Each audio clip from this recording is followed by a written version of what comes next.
everyone. This is Guido Oelkers, CEO of Sobi.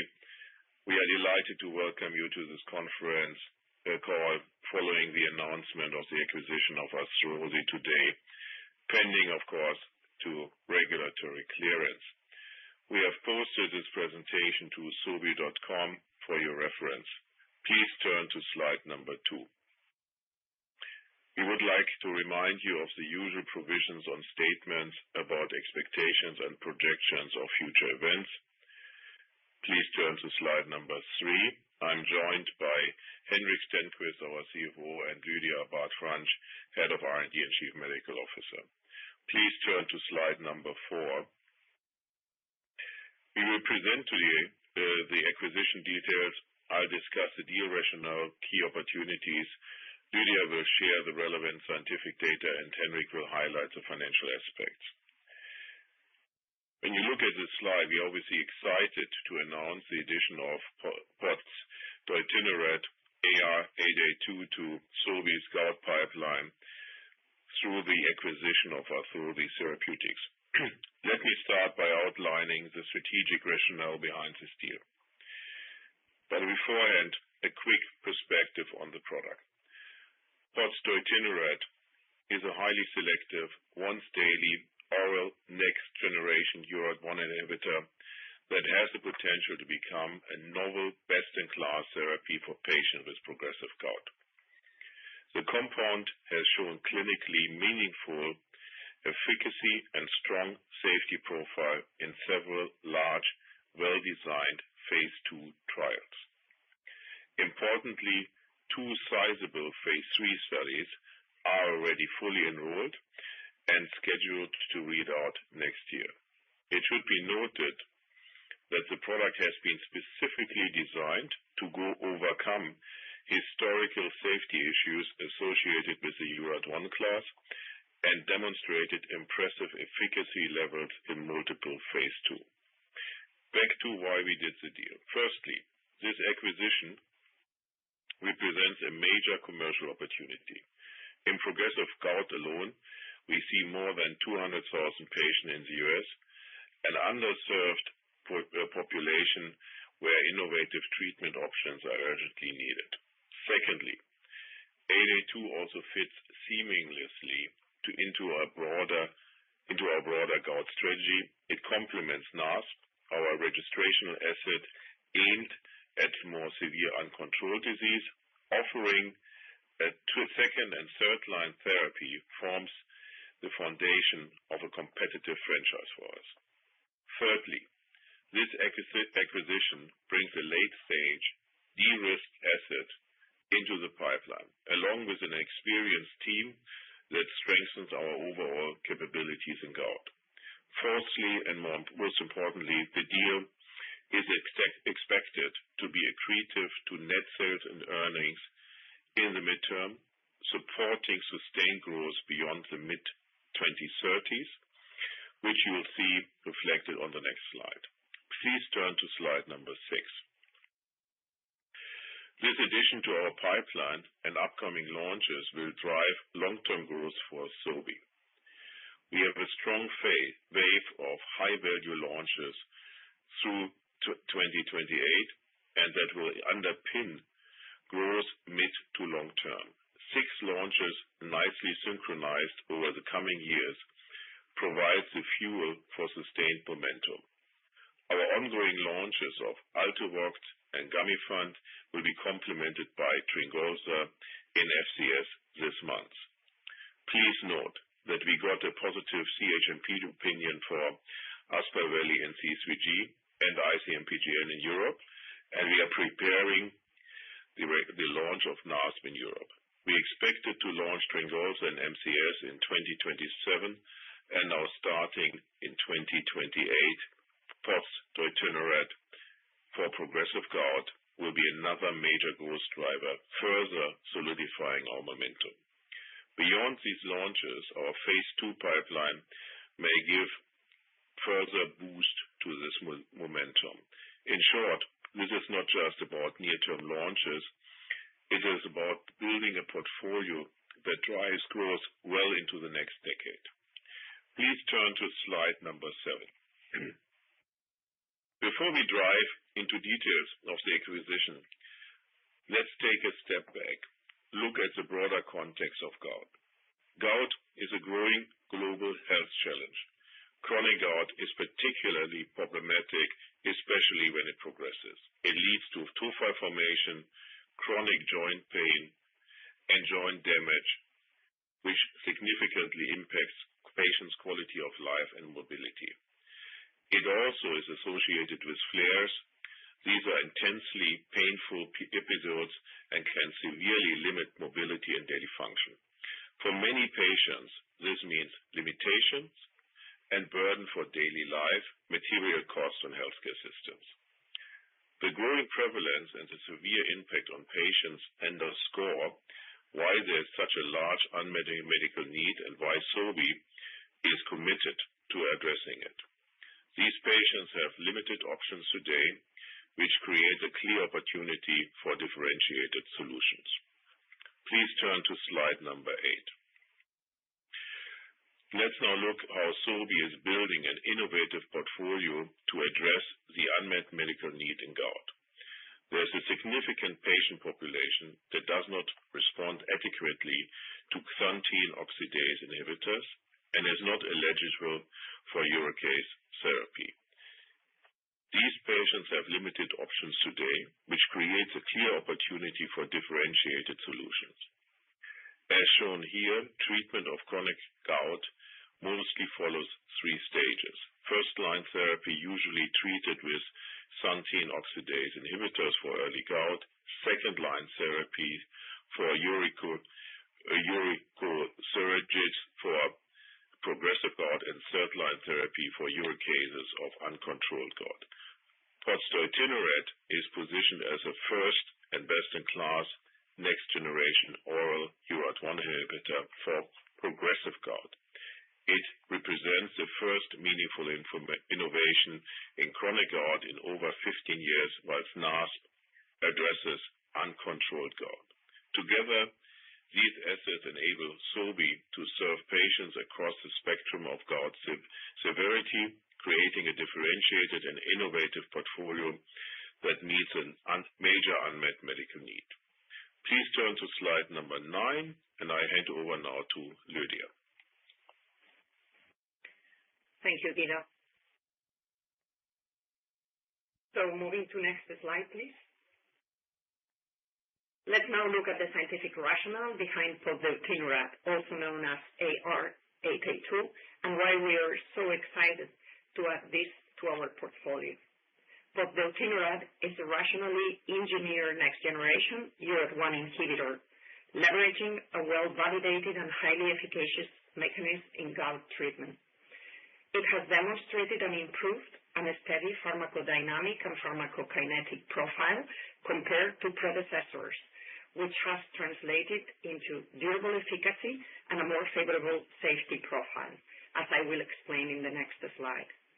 In several sizable, well-designed phase 2 clinical trials, it demonstrated strong efficacy outcomes, including serum uric acid lowering, tophi resolution, and clinically meaningful reduction in gout flares.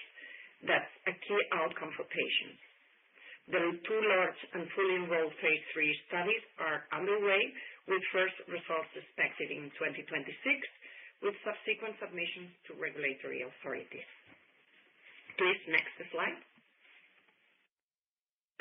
Let's now take a closer look at the molecule at the center of this acquisition. Pozdeutinurad is a novel and selective small molecule URAT1 inhibitor, a uricosuric that increases the renal elimination of uric acid, designed to improve both safety and efficacy in treating chronic gout. By selectively inhibiting the URAT1 transporter, it helps the kidney to filter and excrete uric acid, effectively lowering serum uric levels and hence preventing uric crystal deposition.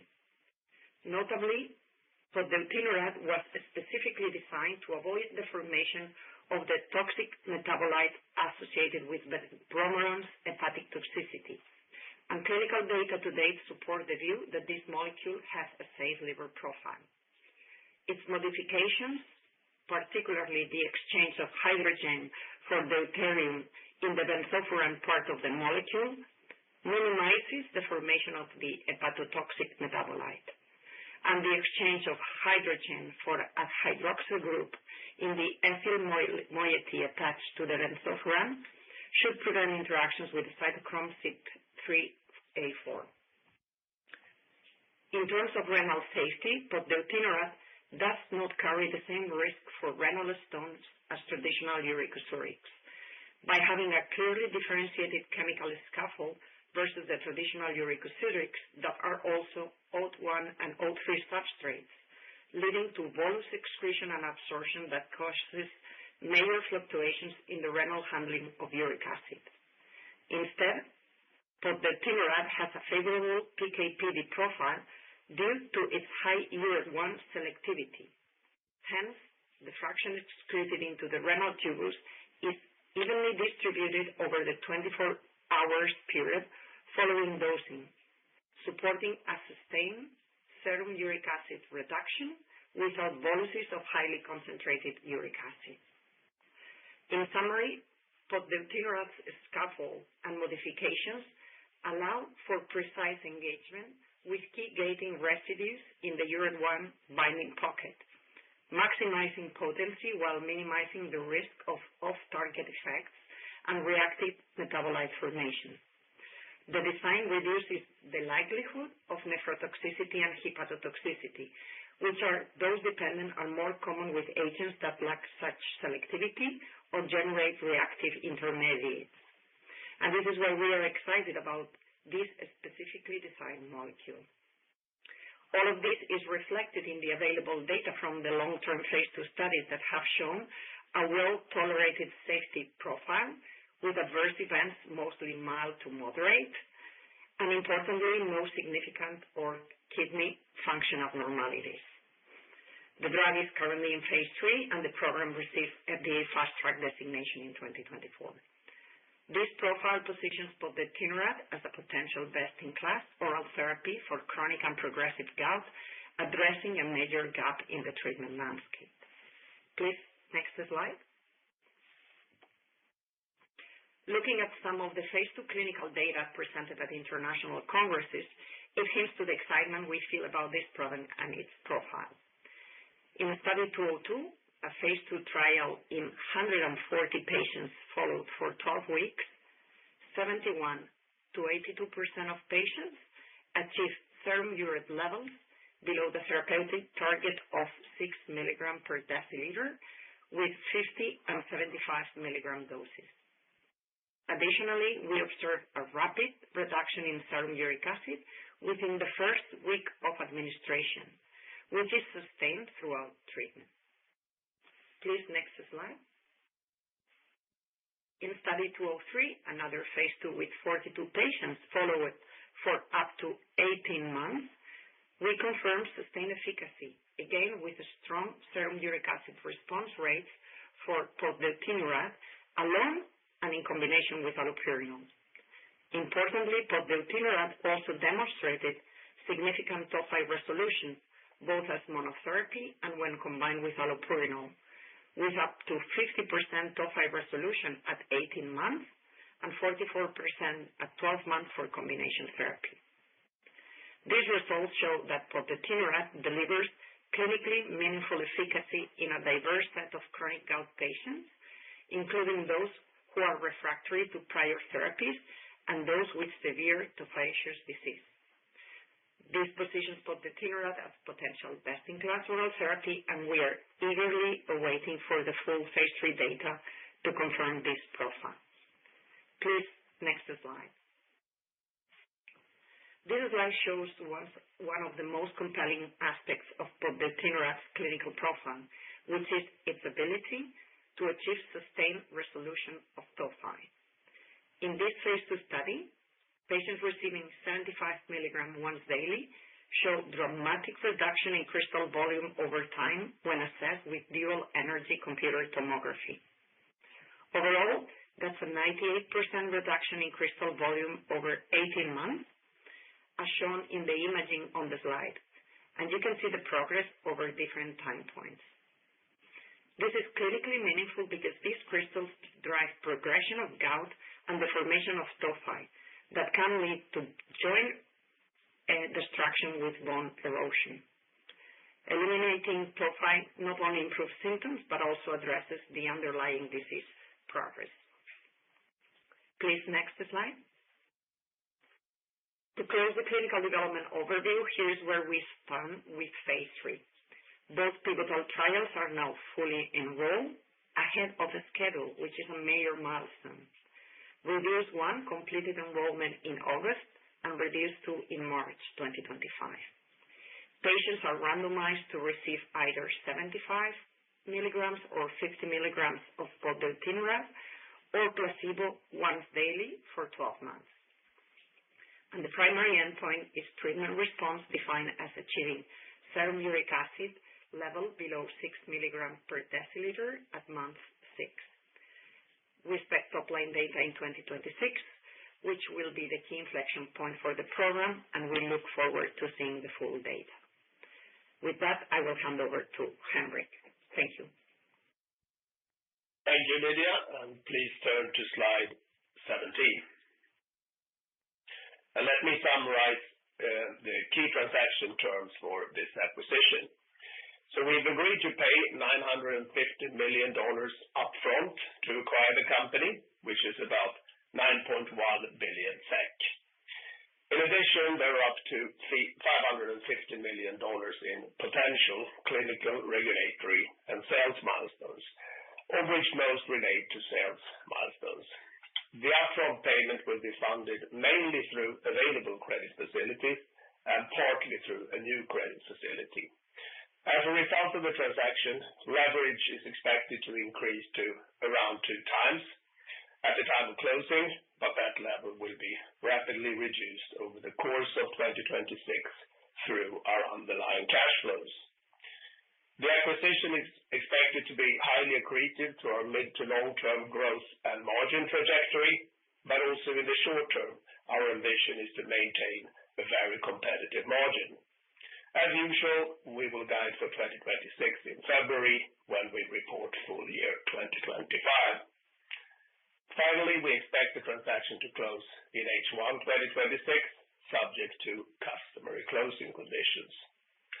In short, this is a well-structured deal that strengthens our portfolio, accelerates long-term growth, and focuses on long-term shareholder value. Over to Guido.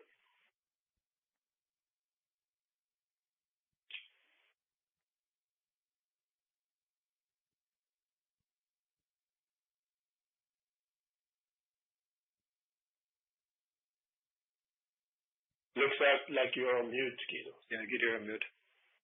Sorry. So please turn to slide number 19, please. And let's say, 1 second.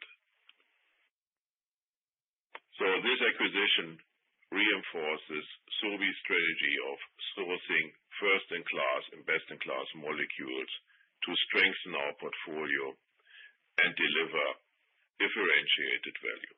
Across our portfolio, you can see examples of this approach from Altuviiio, Gamifant, and more recently, Tryngolza, to mention a few. And now with Arthrosi, we add pozdeutinurad, potentially a first and best-in-class next-generation URAT1 inhibitor for progressive gout. This acquisition follows our strategy, building a portfolio of highly differentiated therapies that addresses significant unmet medical need and drive sustainable growth. Please turn to slide number 20. To summarize this acquisition, it brings a highly strategic asset into Sobi's portfolio. 882 is a potentially best-in-class, highly potent and selective next-generation URAT1 inhibitor designed to reduce serum uric acid level, flares, and tophi in patients with progressive gout. It addresses an underserved patient population that is currently suboptimally treated with first-line therapies.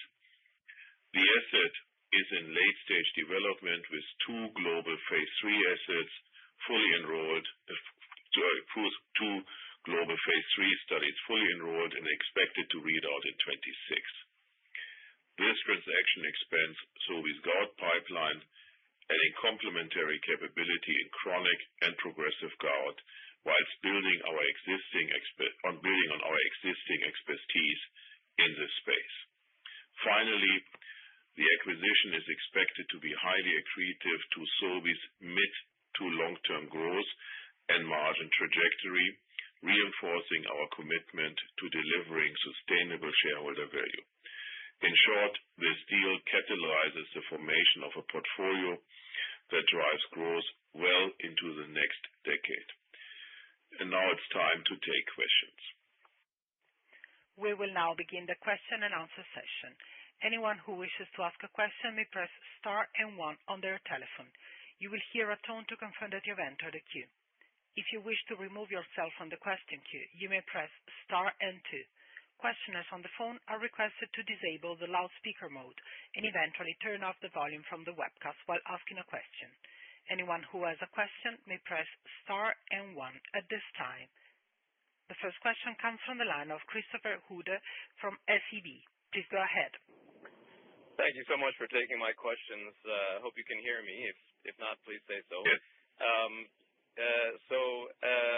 My first question is on CMC. What can you tell us about the status? I mean, obviously a lot of startups cut corners on that, and then that's up to the acquirer to resolve. Could you tell us what remains to be done there? And then in terms of the ex-US opportunity, so what, you don't have head-to-head data against febuxostat, but obviously the numbers look clearly better. But what do you need in terms of data to secure reimbursement in Europe? And what can you say about then the kind of pricing you think you might, or what indications could you give us around pricing for the drug in the US and Europe? Thank you. Mm-hmm. Thank you, Christopher. With regard to CMC first, this is, has been progressing very well. The two manufacturers on the API and also on the DP and finished goods, they are actually FDA certified, working with many MNCs. So we didn't find there, the typical flaws that you are alluding to. We feel actually quite encouraged now to progress this product, and it's a small molecule. We had obviously fair share of learning in this department overall, but this seems to be pretty much under control. With regard to Europe, we will, our case completely stands on the US. It's fair to say that based on US approval, we will be able to launch in quite a few other international markets. And I think, a good time for you to provide a bit of a framework on how we are thinking on Europe is probably the Capital Market Day. We know that there's obviously a high unmet medical need in Europe as well. But the question is, to what degree can we get away without direct comparative data? That's something that we will have a good look at. But we're expecting actually to have strong efficacy data that compare well with existing therapy during the course of next year. Next question. Thanks so much. The next question comes from Gonzalo Ardiach from Danske Bank. Please go ahead. Hi, guys. Good morning. I hope you can hear me. Could you give us some color on the potential operational synergies between NASP and POS? Will you guys use the same sales force and commercial infrastructure? I guess yes. But how much do you have to add on top of the NASP investment there? And my second question is on this second line space. I mean, do you think that POS should be used before, or it's going in practical terms to be used before febuxostat? And based on just on pricing opportunities here. And how do you see the Cristallis asset that has data in late 2027, also a URAT1 asset? Thank you very much. Yeah, thank you. I mean, as we outlined, we position the product as a second line, to, for instance, allopurinol. And basically, we see an opportunity for the drug to actually, to be honest, to replace febuxostat, or, at one stage, you will also probably have physicians who combine the product. But, that has to be seen. It's, the two pivotal trials are, as a monotherapy. So, that will be our ingoing hypothesis. And then with regard to the commercial synergies, there are also obviously commercial synergies, even though, the approach will, for physicians are slightly different. But we see clearly synergies also on the medical side. You will probably, as we maybe during previous calls, we alluded to the fact, that obviously there is a very competitive field force out in the already in the pegylated uricase sector. And this deal obviously will allow us to build the field force that will be very competitive in gout. So we will obviously add, but we will not have to duplicate. We will augment our existing organization, and we will be very competitive, obviously, when you think about the launch at the time. And with regard to Cristallis or other followers, will have to be seen. They are obviously a few years behind, and let's say how they will come out of their clinical trials. I mean, we felt, when we did the diligence, that 882 is a very differentiated asset, and we should focus more of establishing the class than being worried about followers in this market. Thank you very much. The next question comes from the line of Mattias Ekblom from Handelsbanken. Please go ahead. Thank you so much. Mattias Ekblom, Handelsbanken. Two questions, please. So with the two phase 3 trials fully enrolled, was there any data that you during due diligence was able to evaluate from the ongoing trials, including adverse event rates on a pooled blinded basis? And secondly, data from this asset started to emerge November 23 at the ACR meeting, and then have seen updates on EULAR 24 and 25, as Lydia alluded to. So can you share with us how long the Sobi team has been studying the asset, and if there was one particular data set or update that accelerated your interest? Thanks so much. Yeah, I mean, we have followed this asset for quite a long time, and and the team that has worked on this, Matthias, on this asset, is a very, very comprehensive interdisciplinary team that we brought to bear, because obviously we are launching this.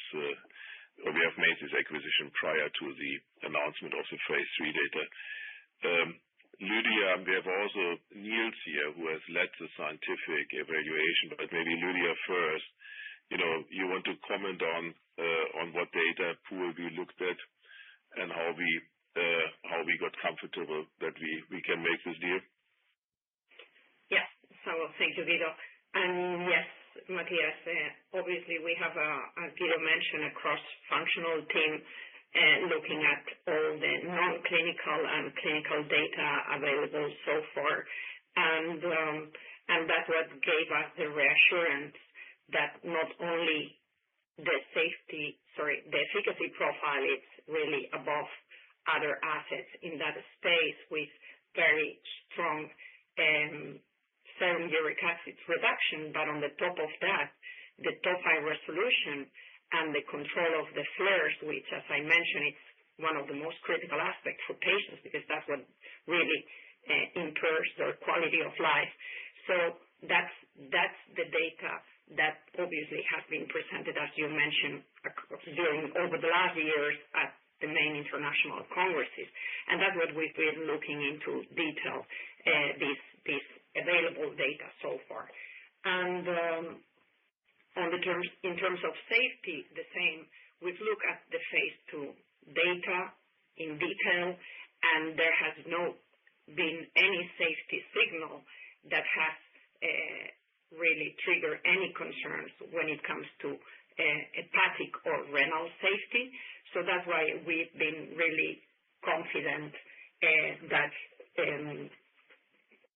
with the data so far available from phase 2, we feel very secure on how this asset will be moving into phase 3, because otherwise we would have seen potentially some signals. Especially, we are confident, and that's why I think Arthrosi also decided in the phase 3 trial, they included patients with previous history of nephrolithiasis if it has occurred 6 months before the inclusion of the trial. So that speaks of the reassurance that Arthrosi has based on the safety profile of the product. So maybe, Niels, you were part of Niels is the head of medical affairs and clinical development. Maybe you want to comment as well a little bit more? Yes, of course, Lydia. So I would say, first of all, we're very confident with the phase 2 data that we have reviewed, and Lydia did present this data both on efficacy and the safety. I would say for the phase 3 trial, there's maybe a couple of things just to highlight.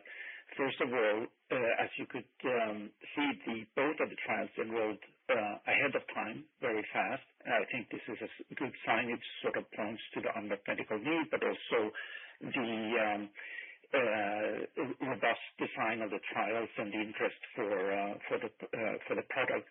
In terms of safety, these 2 phase 3 trials, they are monitored by a safety data monitoring committee, and so far there's not been. These have been very reassuring. There's been no safety issues raised, and therefore we believe that the phase 2 safety profile is maintained in the phase 3 trials. Yeah, I think Matthias, this gives you maybe a bit of a flavor. So we got comfortable based on the diligence, and this was we have been working on this asset for more than a year. Yeah. Thanks so much. Thank you. Okay, next question. The next question comes from Kirsty Ross-Stewart from BNP Paribas. Please go ahead. Good morning, and thanks for taking my questions. Just a bit on the profile of the deal. So how soon following launch of the asset do you expect this deal could be accretive? And just wondering if you can add a little more detail on what you mean by kind of maintaining a highly competitive margin into 2026. Are you able to decrease the investment in NASP that you were going to be making in the first half of next year through some synergies that you acquire through Arthrosi?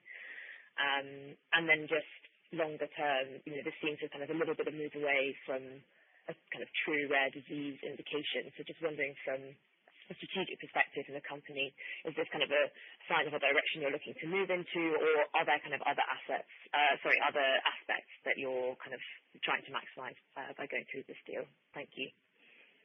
Could you actually, maybe acoustically, I didn't catch your first part of the question. I mean, can you just repeat this one? Sorry for this. Yeah, of course. Sorry if my line is bad. So just asking kind of how soon following launch do you expect the deal to be accretive? And some more details on what you mean by a highly competitive margin into 2026, and whether there are kind of synergies and a wind down in the investment in NASP that you're able to make as a result of this deal? Thank you. Yeah, thank you. First of all, we are very much now looking forward to the launch of NASP next year. And there is no reason for us to decrease the investment on NASP in view of this new asset. And if anything, our conviction about the product still stands, and we want to give justice to this first start for the first portion. And by the way, this first launch NASP, I think you would still qualify according to our definitions as a rare audience because it's really this group of maximum 15,000 patients that we are aiming at. And this base forms basically the nucleus. It gives us a spectacular connection to the community, to the physicians, and then it's extended, let's say, into the second line. So, while you can argue that the audience for this second line gout is probably not as rare anymore. We started with a rare focus and then expand from there. And it is a high unmet medical need. So we are less worried now about definitions, more worried about making a difference to patients. And yes, it will allow us to put up an organization then in the second phase that is very competitive but builds upon the core that has been will be laid next year. And so basically we think that the product, as we said, is going to be very accretive, as of the 2030 and into the mid-30s and beyond, and will be a significant growth driver for the company. And as such, then will really be a propeller for growth and earnings. And as of when we will have a break even, we will probably give you more of a view at the Capital Market Day. But this would be now a bit premature. But clearly the margin profile, the gross margin profile of the product is very advantageous and will allow us to move up the chain. Yeah. And so I hope this answers the question. Thank you. Next question, please. The next question comes from the line of Lucy Codrington from Jefferies. Please go ahead. Hi there. Thank you for taking my question. Just a couple left. I just noticed in the phase 3 you're evaluating 2 doses. It seemed like from the phase 2 the 75 milligram was the key dose. So is that just to have flexibility, or was that a requirement to evaluate a lower dose? And then secondly, just in terms of the safety, in terms of the renal profile, would this allow you to expand use into patients with chronic kidney disease who perhaps are currently not allowed to be treated with URAT inhibitors? Thank you. Thank you. Lydia, please. Yeah. So the 2 dosing, it's basically normally in phase 3 trials, you want to evaluate 2 doses. Obviously, the profile of the patients, it's like a spectrum. Not all patients are in the same level of severity. So we want to assess these 2 doses, and Arthrosi made that decision, obviously, in order to cover the full spectrum, but also to confirm which one of the 2 it's basically the most efficacious. So we believe that this is the correct study design for a phase 3 trial. And in terms of the second question was for patients with chronic kidney disease that, as you rightfully say, were excluded from the study. I think that's a question that we will be able to answer once we see the phase 3 data and we get the reassurance on the renal safety profile of the asset, and that might require additional subset of potential new studies that we will be deciding later on. Thank you. Thank you. Next question, please. The next question comes from Viktor Sundberg from Nordea. Please go ahead. Yes, hi. Good morning. Thanks for taking my questions. Maybe this being covered, but just anything you can share on maybe the impact on financials short term when you consolidate the numbers from Arthrosi into Sobi's P&L. Secondly, I also guess some investors might remember the CTI acquisition and make a negative read across into this acquisition, even if that is unfair. Any comment from Sobi that this time is different, and any learnings from your previous acquisitions that you have implemented here, that would also be interesting to hear. Just finally, I guess you waited for the longer-term follow-up presented this summer on this drug. What was the catalyst for deciding to go ahead, and anything in particular that triggered you to make the deal now? Thanks. Yeah, thank you. Thank you, Victor. I mean, with regard to financial outlook, I mean, we will provide, obviously, a financial outlook at the right time when we present our Q4 results. But we think that this is a very manageable impact for us. And in this context, like to remind everybody, obviously, that we have taken some precautionary measures already this year, to create some space in the P&L. I know that we have a lot on the plate that we are now, but all of this is very nicely sequenced. So we hope that we can demonstrate a very respectable results. But yes, it's needless to say that a company at this stage is not providing a positive earning effect on day one. But this is about obviously creating shareholder value and improving the value of our pipeline materially, and then obviously driving and increasing our growth profile into the next decade. So it is a spectacular opportunity. Now, with regard to CTI, I mean, before I then comment on this, I like to say the following. The only guarantee that you have in life of failure is do nothing. Yeah, that's a guarantee. And with this one, we have worked on this deal more than a year. We have probably had an internal team working on this, order of magnitude 70 people, and we're using a probabilistic approach here. And yes, I mean, it's not like we have shrugged it off with CTI. There were some fair share of learnings, but we have conviction that this was going to work. And we have obviously, and it's helpful that this is an area that we have been working on for quite a few years now with NASP. So that means lots of KOL contacts. That means lots of discussions with patients, other stakeholders. Yeah, so we, at least you can say that we are going there in an informed way, and we are convinced that we can create some value, by the way, in a similar way that we are doing with so many other products. Yeah. So we are not, Sobi is a little bit more when you look at our current growth trajectory. And with regard to the longer term, we think it's a fantastic catalyst for us, to drive growth into the late 30s and probably beyond it. The product has a long patent life. I hope I got all the nuances of your question, Victor. So, maybe if I may, because there was an aspect if there was a catalyst for us to really... the catalyst, yeah.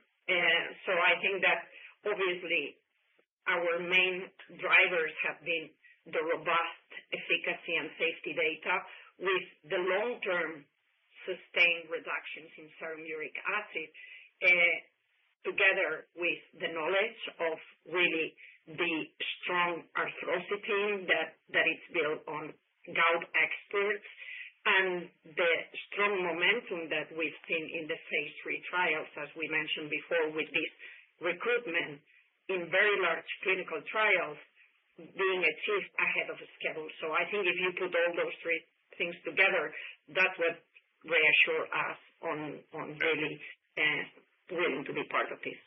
Thank you. Thank you, Lydia.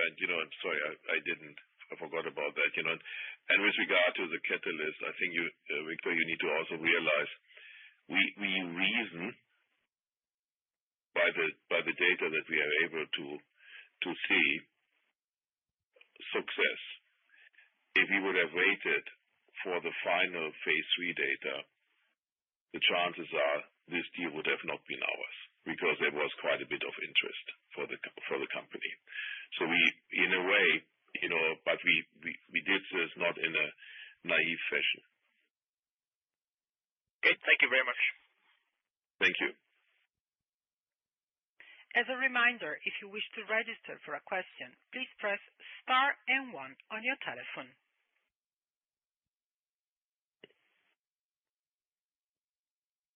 Any other question?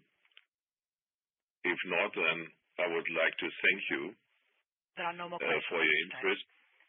Yeah, thank you. I'd like to thank everybody for your interest at such an early time of the day, and also doing quite a bit of fair work over the weekend. But you can hopefully share a little bit the excitement that we have gained over the last weeks and months, and look forward to staying tuned. Thanks a lot, and wish everybody a great week. Thank you.